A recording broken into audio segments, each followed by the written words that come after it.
Today, I say duty calls.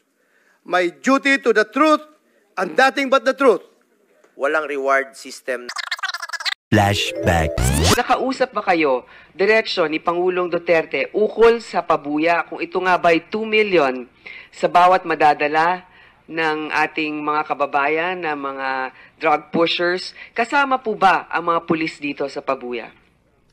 Sir.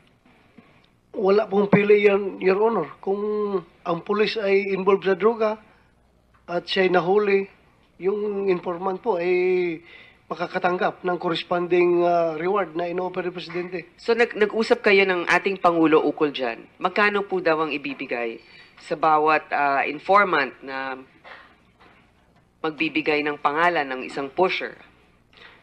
Meron kasi siyang ibang, kasi busy na ako masyado sa aking trabaho, Your Honor. Sabi niya, meron siyang assistant na magti-take charge diyan sa pagdi-distribute. Basta ang last na nasabi niya sa akin is 5 million yung drug lord talaga.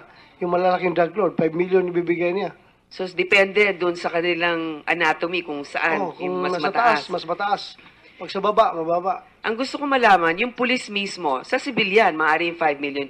Sa pulis din ba, makakatanggap sila pag sila ang nakapagtukoy? O dahil kasama yan sa kanilang sinumpang tungkulin, iba naman po ang maaaring ibigay sa kanila? Nabanggit po ba yan ng Pangulo? Nabanggit ng Pangulo yun, Your Honor. Kahit na pulis, kasama doon na makakatanggap sa pera na i-offer niya. Idinetali raw ni Duterte ang tungkol sa bounty nang pulungin niya ang kanyang security cluster. Additional motivation on their part yan. Kasi tatanggap sila ng pera na galing sa drugs. Dalawa kami tatawag sa'yo na i-clear namin yung si Navarro. Tumawag siya, tapos ako tumawag rin ako sa'yo na i-clear si Navarro.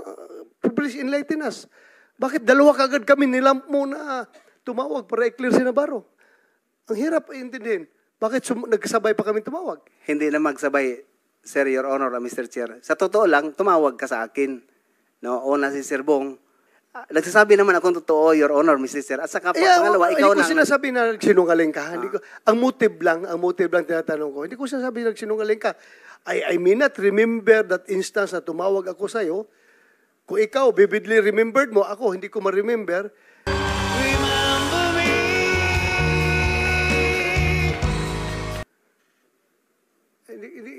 Hindi ko talaga kung ikaw, vividly remembered mo, ako, hindi ko ma-remember.